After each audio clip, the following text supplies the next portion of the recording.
पिछली क्लास में अपन ने पढ़ा था फ्लूइड प्रॉपर्टीज और क्लासिफिकेशन। तो पिछली क्लास में अपन ने क्लासिफिकेशन कंप्लीट कर लिया था। न्यूटोनियन फ्लूइड क्या होता है, नॉन न्यूटोनियन फ्लूइड क्या होता है। अब अगला टॉपिक अपने पास फ्लूइड स्टैटिक्स से फ्लूइड स्टैटिक्स टॉपिक अपन पढ़ने जा रहे हैं। तो सबसे पहले पढ़ेंगे अपन फ्लूइड स्टैटिक्स। सबसे पहला टॉपिक होगा प्रेशर। प्रेशर किसे कहते हैं? प्रेशर का जनरल फॉर्मूला पढ़ा हुआ होगा। Pressure is equal to normal force upon area. Normal force upon area. हमेशा ये फोर्स कैसा रहेगा? सिस्टम से जिस भी सिस्टम पर लग रहा है उसके नॉर्मल रहेगा। जिस भी प्लेस पर मास एग्जिस्ट करता है वहां पर प्रेशर एक्ट होता है। ठीक है, तो pressure is equal to normal force upon area. Unit क्या हो जाएगी इसकी? न्यूटन पर मीटर स्क्वायर। और इसी को क्या बोलते हैं हम? पास्कल। इसको PA से रिप्रेजेंट करते हैं। तो प्रेशर की यूनिट हो गई पास्कल। ये प्रेशर जब अपन देखते हैं तो फ्लूइड में सबसे ज़्यादा काम में आता है अपने पास एटमॉस्फेरिक प्रेशर। क्या होता है एटमॉस्फेरिक प्रेशर? एटमॉस्फेरिक प्रेशर नाम से बिल्कुल क्लियर है कि एटमॉस्फेयर जो प्रेशर लगाता है सरफेस पर उसे क्या बोलेंगे अपन? Atmospheric pressure. तो मान लिया ये अपनी अर्थ है और इसके ऊपर ये पूरा एटमॉस्फेयर है, तो पर मीटर स्क्वायर अपन ये मान के चलते हैं, ये अपन मान के चलते हैं सी के सरफेस पर मीटर स्क्वायर यहाँ पर पूरा का पूरा ये ब्लॉक जो भी बन रहा है एटमॉस्फेयर का, वो कितना फोर्स लगाता है पर मीटर स्क्वायर सरफेस पर, उसे ये अपन क्या कहते हैं? Atmospheric pressure. तो अपनी टर्म क्या होगी? अपना टॉपिक होगा different types of pressure. Different types of pressure. और उनमें सबसे पहला टॉपिक अपन देख रहे हैं atmospheric pressure. Atmospheric pressure. Atmospheric pressure को ATM, इसकी यूनिट होती है ATM। समझ में आया? ये पूरा का पूरा एटमॉस्फेयर जितना भी प्रेशर लगाएगा इस पर वो सब क्या कहलाएगा? Atmospheric pressure. फॉर्मूला क्या? Normal force upon area. तो ये पूरे एटमॉस्फेयर का वेट जो भी पड़ रहा है इस एरिया पर, वो वेट क्या होगा? फोर्स ही। वेट को किसमें नापते हैं अपन? न्यूटन में नापते हैं। तो एटमॉस्फेरिक फोर्स अपॉन में एरिया, अगर इसकी वैल्यू एक ATM की अपन नापे पास्कल में, तो ये कितनी होती है? 101,325 पास्कल। 101,325 पास्कल। ठीक है, तो एक एटमॉस्फेरिक हो गया अपने पास अपना। एटमॉस्फेरिक प्रेशर किसे कहते हैं? समझ में आ गया? एक प्रेशर होता है absolute pressure. Absolute pressure. Absolute pressure होता है अगर अपन जीरो प्रेशर लेवल रेफरेंस से किसी सिस्टम पर लगने वाला प्रेशर नाप रहे हैं, लेकिन अपना रेफरेंस क्या ले रहे हैं अपन? 0 पास्कल प्रेशर। तो उस प्रेशर को अपन क्या बोलेंगे? Absolute pressure. इसको अपन ऐसे समझ सकते हैं आसानी से, एक डायग्राम बनाकर। ये डायग्राम अपने पास ये है 0 पास्कल, बिल्कुल 0 का डेटा प्रेशर का, और ये हाइट, ये 0 पास्कल का प्रेशर है। और यहाँ पर अपन मान लेते हैं ये 0 पास्कल है। 101,325 कहीं यहाँ पर होगा 101,325 पास्कल। ये क्या हो गया? एक ATM। तो अगर अपन इसको डेटा मानते हुए किसी सिस्टम पर प्रेशर कैलकुलेट करें तो क्या कहलाता है? Absolute pressure. ठीक है, मान लेते हैं किसी सिस्टम पर लगने वाला प्रेशर अपने पास है ये 101,325। तो अपन मान लेते हैं करीब 2 × 10⁵ पास्कल। ये प्रेशर कहीं यहाँ पर आएगा। अगर अपन इसको डेटम से नापते हैं बिल्कुल 0 पास्कल प्रेशर से, तो इसकी वैल्यू कितनी है? 2 × 10⁵ पास्कल। ये वैल्यू क्या कहलाएगी? Absolute pressure. अगर इसे कहाँ से नापा हुआ है? बिल्कुल 0 प्रेशर से नापा हुआ है। लेकिन अगर इसी प्रेशर को अपन यहाँ से नापते हैं एटमॉस्फेरिक प्रेशर, वैल्यू कितनी आएगी? इसमें से इसको घटा दें, ये वैल्यू इसकी हो जाएगी, क्योंकि अपन ने इसको क्या माना हुआ है? 0 माना हुआ है। ठीक है, या फिर इस पूरे एब्सोल्यूट में से ये एटमॉस्फेरिक अपन घटा दें तो ये वैल्यू आ जाएगी अपने पास। ये पूरी वैल्यू कितनी है? 2 × एग्जाम्पल के तौर पर ले रहे हैं तो 2 × 10⁵ पास्कल, और ये वैल्यू कितनी है 101,325। इसमें से इस पूरे में से इस वैल्यू को घटा दें तो अपने पास ये प्रेशर आ जाएगा। इसको अपन क्या बोलेंगे, गेज प्रेशर। एक और प्रेशर कौन सा होता है, गेज प्रेशर। ये टर्म काम में आती है, gauge pressure, absolute pressure, atmospheric pressure. Numericals में, मल्टीपल चॉइस क्वेश्चंस में अपने को स्पेसिफिकली पूछा जाता है एटमॉस्फेरिक कितना होगा, एब्सोल्यूट कितना होगा, गेज प्रेशर कितना होगा। अब यही प्रेशर, ये जो प्रेशर है, मान लिया सिस्टम पर प्रेशर एटमॉस्फेयर से कम लग रहा होता, मान लिया प्रेशर लग रहा होता इस लेवल का, इससे कम लेवल का, तो एब्सोल्यूट तो बन जाता है ये। और गेज प्रेशर क्या बनता है, गेज प्रेशर में डेल्टा इधर से नापते हैं तो ये आता है प्रेशर। ये 0 लेवल माना हुआ है इसके केस में, गेज प्रेशर के केस में। ऊपर जाएंगे तो पॉजिटिव और नीचे जाएंगे तो नेगेटिव, तो इसको क्या बोलते हैं अपन, नेगेटिव गेज प्रेशर, या फिर इसके लिए एक और टर्म काम में ले लेते हैं, इसको क्या बोलते हैं अपन, वैक्यूम प्रेशर। वैक्यूम प्रेशर, ठीक है। तो या तो गेज प्रेशर या फिर वैक्यूम। ये पॉजिटिव गेज प्रेशर है और ये कैसा है, नेगेटिव है, ठीक है।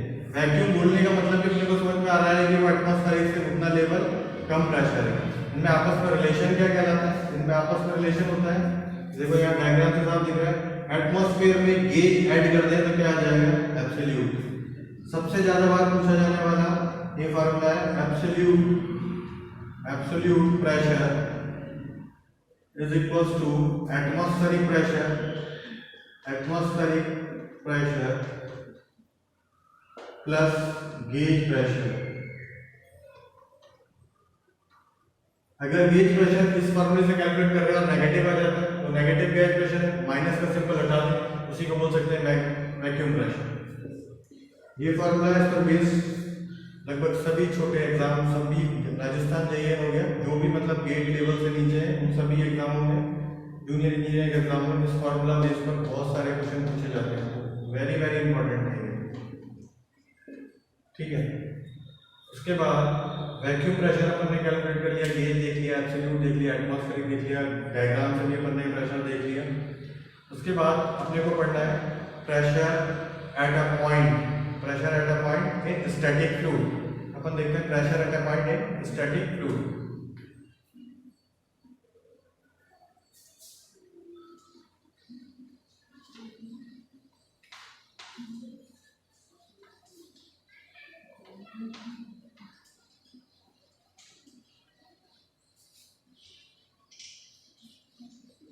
तो pressure at a point in a static fluid, तो प्रेशर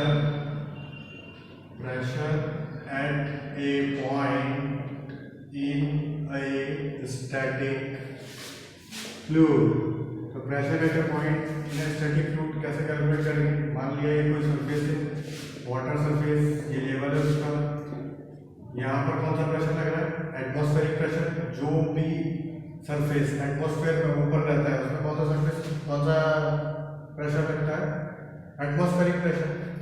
लेकिन इससे जैसे जैसे अपन नीचे जाएंगे यहाँ पर प्रेशर की वैल्यू क्या होगी, इस स्टैटिक लिक्विड में या स्टैटिक फ्लूइड में, तो अपन इसको यही मेजर करना है। तो ये अपन मान लेते हैं कि इस H डेप्थ पर है, यहाँ पर इस डायग्राम को अगर ये साइड में बना लें, इस पॉइंट को ही बना लें, पॉइंट को अपन मान लेते हैं एक क्यूबॉइड समझने के लिए। यहाँ पर मान लिया प्रेशर P लगता है और नीचे से इस पर प्रेशर लग रहा है P + dP, मतलब कुछ चेंज होगा तो कुछ चेंज dP मान लिया, पॉजिटिव नेगेटिव कुछ भी हो सकता है। ये जो एरिया है वो कितना है, dA। यहाँ पर फोर्स कितना लगेगा, P × dA। यहाँ पर फोर्स कितना हो जाएगा, P × dA, क्योंकि अपन जानते हैं प्रेशर इक्वल टू क्या होता है, फोर्स अपॉन एरिया। तो P + dP डॉट dA, और इसका जो मास है वो डाउनवर्ड डायरेक्शन में मास के कारण वेट लगेगा, ये एलिमेंटल है इसलिए क्या हो जाएगा, dm × g। तो अपन क्या करते हैं, वर्टिकल डायरेक्शन में फोर्स बैलेंस कर देते हैं। तो अपन लिख देते हैं फोर्स बैलेंस इन वर्टिकल डायरेक्शन,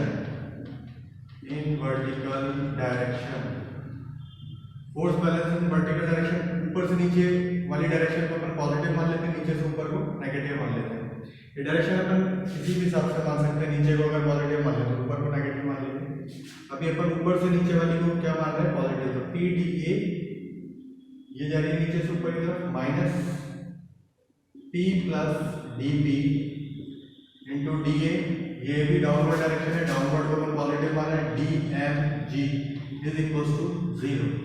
इससे कैंसिल हो जाएगा, पी डी ए से पी डी एस में मल्टीप्लाई हो जाएगा, minus D P D A is equal to minus D M G, minus से minus cancel, D P D A D M की value, mass का formula क्या था, density into volume, density के फॉर्मूले से बनाए, डेंसिटी इंटू वॉल्यूम, और इसका वॉल्यूम कितना हो जाएगा, अगर इसकी हाइट अपन मान लें डी एच, तो D A into D H इसका क्या हो गया, वॉल्यूम हो गया। तो rho D A D H into G, ये D A D H rho into volume mass होता है, ये जानते हैं क्या, डेंसिटी बराबर मास अपॉन वॉल्यूम, तो मास बराबर रो इंटू वॉल्यूम, तो वॉल्यूम हो गया D A into D H, यहाँ से डी ए से डी ए कैंसिल हो जाएगा, वैल्यू आ गई D P upon D H is equal to rho G. इसी को अपन क्या बोलते हैं, hydrostatic law, hydrostatic law, hydrostatic law क्या स्टेटमेंट है, अगर स्टेटमेंट देखें तो rate of change of pressure, rate of change of pressure in vertical direction, in vertical downward direction is equal to, ये क्या होता है, ये होती है अपनी वेट डेंसिटी, अपने फ्लूइड प्रॉपर्टीज में पढ़ा होगा, वेट डेंसिटी, फ्लूइड की वेट डेंसिटी, जो भी फ्लूइड ये भरा हुआ है उसकी weight density, rate of change of pressure with the vertical downward direction is equals to weight density of fluid। ठीक है, कुछ भी समझ में, मतलब ऐसा लैंग्वेज तो पेपर में पूछनी नहीं है, लेकिन फिर भी अपने को पता होना चाहिए कि हाइड्रोस्टैटिक लॉ की स्टेटमेंट ये होती है। ठीक है, D P D H is equal to rho G. अब अपन ने डाउनवर्ड डायरेक्शन को पॉजिटिव माना, इसलिए पॉजिटिव वैल्यू आई, अगर डाउनवर्ड को नेगेटिव मानते तो ये माइनस आता, आंसर गलत नहीं होता।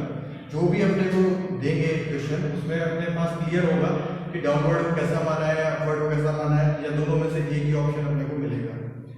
ये तो बात हुई हाइड्रोस्टैटिक लॉ की। अगर अपन ने टॉपिक लिखा प्रेशर एट ए पॉइंट, इस पॉइंट पर प्रेशर चाहिए, तो एग्जैक्ट एक पॉइंट पर प्रेशर के लिए अपने को क्या करना होगा, इसका इंटीग्रेशन करना होगा। इंटीग्रेशन परफॉर्म कर देते हैं अपन, इंटीग्रेशन हो जाएगा इसका D P is equal to rho G D H, integrate कर देते हैं कहाँ से, फ्री सरफेस से लेकर पॉइंट तक, फ्री सरफेस पर प्रेशर 0, एटमॉस्फेरिक प्रेशर को अपन 0 मान रहे हैं, मतलब कौन सा प्रेशर हुआ, ये गेज प्रेशर हुआ, क्योंकि अपन ने एटमॉस्फेरिक प्रेशर को क्या मान लिया, 0 लेवल से कहाँ तक P, इस जगह का P प्रेशर मान लिया अपन ने। ऐसे ही इस जगह पर हाइट कितनी है 0, और इस जगह पर कितनी है h, तो 0 से h तक इंटीग्रेट कर देते हैं, dp का P हो जाएगा, लिमिट रखेंगे तो P माइनस 0, रो जी कॉन्स्टेंट बाहर आ जाएगा, dh है, इंटीग्रेशन h हो जाएगा, लिमिट रखेंगे h माइनस 0 तो h आ जाएगा। ये अपने पास आ गया P equal to rho G H. सबसे इंपॉर्टेंट फॉर्मूला है, हाइट दे रखी हो तो अपन प्रेशर इससे कैलकुलेट कर सकते हैं। इससे ये भी समझ में आता है कि pressure in a static fluid depends on depth बोल दो या हाइट बोल दो इसको, ऑन हाइट एंड डेंसिटी। अगर सेम फ्लूइड है, इफ फ्लूइड सेम है, if fluid is same then only then it varies according to h। ठीक है, इसी से एक और फॉर्मूला जिसको बोलते हैं अपन प्रेशर हेड, ये भी कैलकुलेट होता है, ये भी बहुत इंपॉर्टेंट है, आगे बर्नौली पढ़ेंगे तब भी आएगा। h is equal to P upon rho G. ये अपने को किसका फॉर्म में बता देगा, हेड की फॉर्म में बता देगा, मीटर की फॉर्म में बता देगा कि प्रेशर कितना है, अपने को कॉलम का हेड बता देगा। यही अपन को नेक्स्ट टर्म में पढ़ना है अभी कि ये हेड कैसे कैलकुलेट करते हैं कॉलम के लिए, वहाँ भी काम आएगा अपने पास। तो हेड इक्वल टू क्या हो गया, P upon rho ji.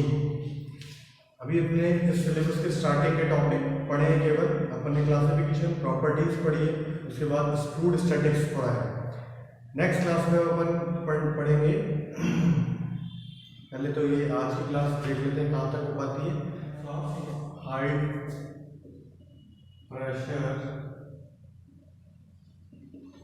In terms of height of column.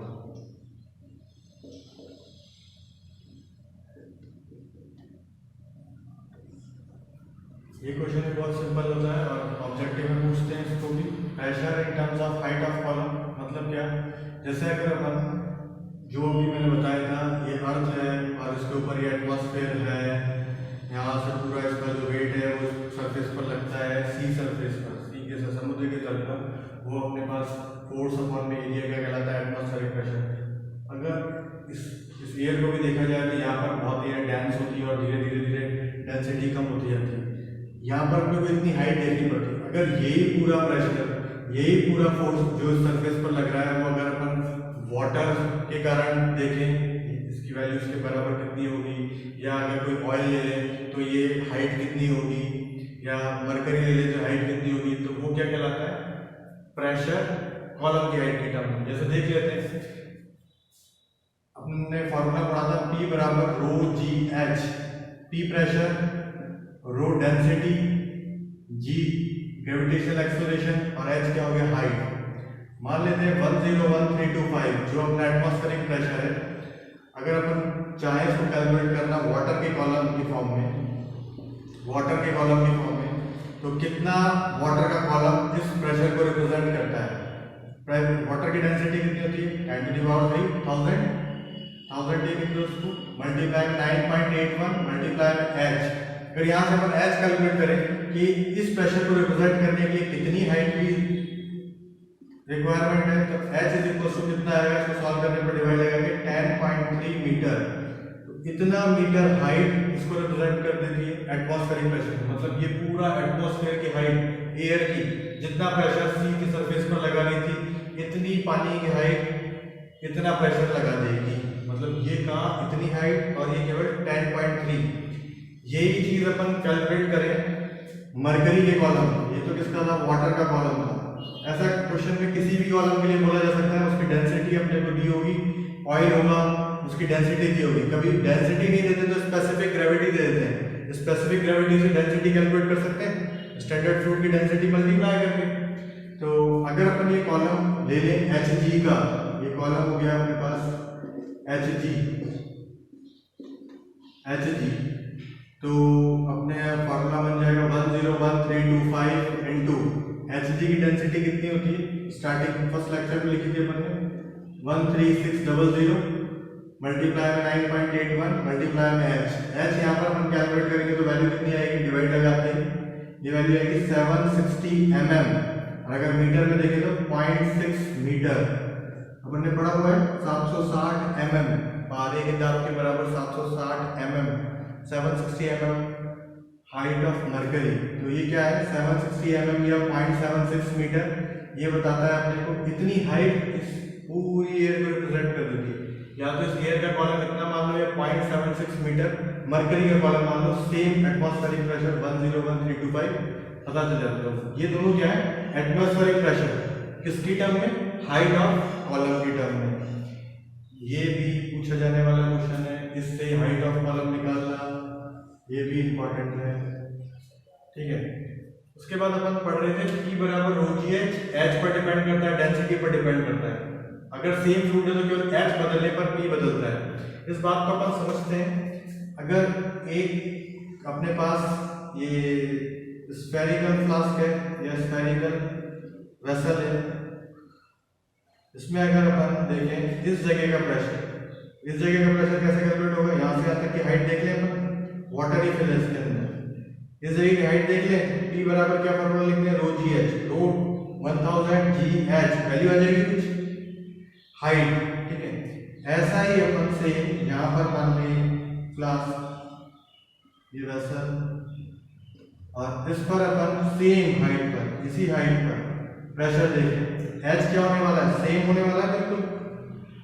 इसका शेप अलग हो जाएगा, इसमें वॉल्यूम अलग हो सकता है, लेकिन अपन को ये समझना है कि प्रेशर केवल ओनली किस पर डिपेंड कर रहा है? सेम फ्लूइड के लिए केवल हाइट पर।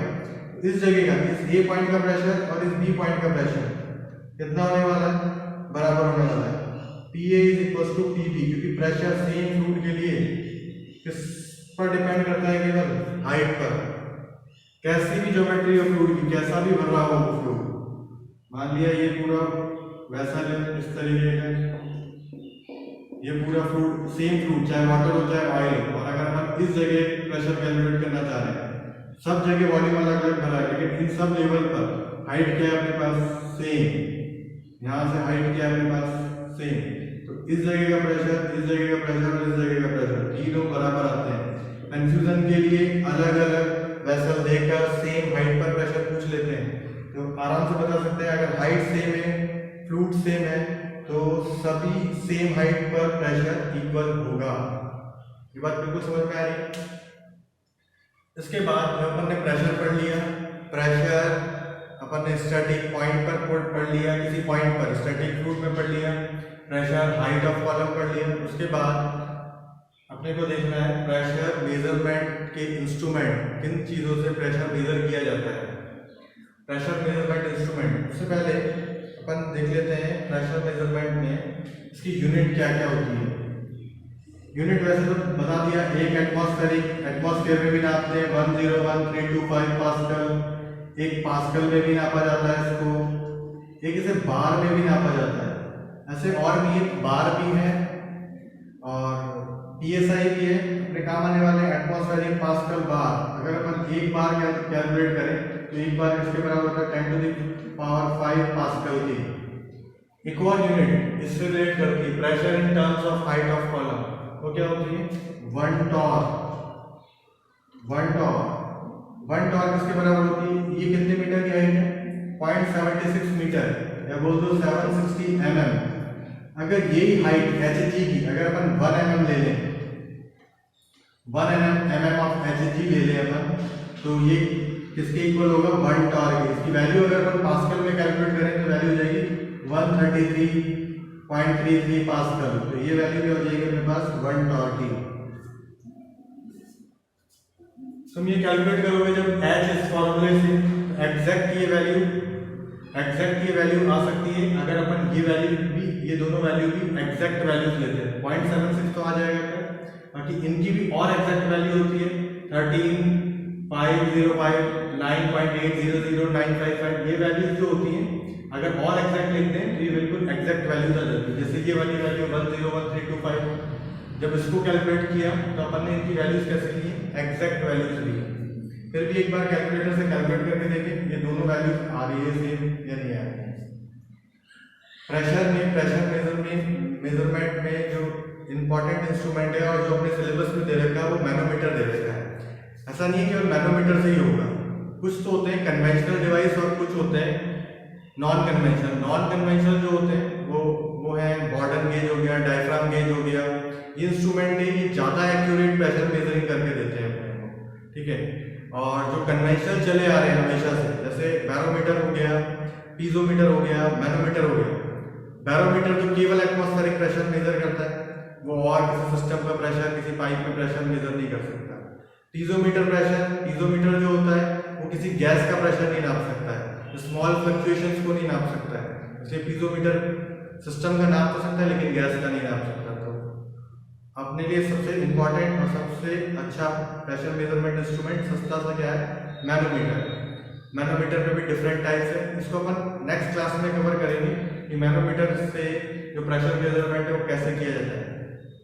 मैनोमीटर में भी टाइप्स हैं, सिंपल मैनोमीटर, यूट्यूब मैनोमीटर, मतलब differential manometer, inverted differential manometer, ठीक है। इसको अपन नेक्स्ट क्लास में देखेंगे।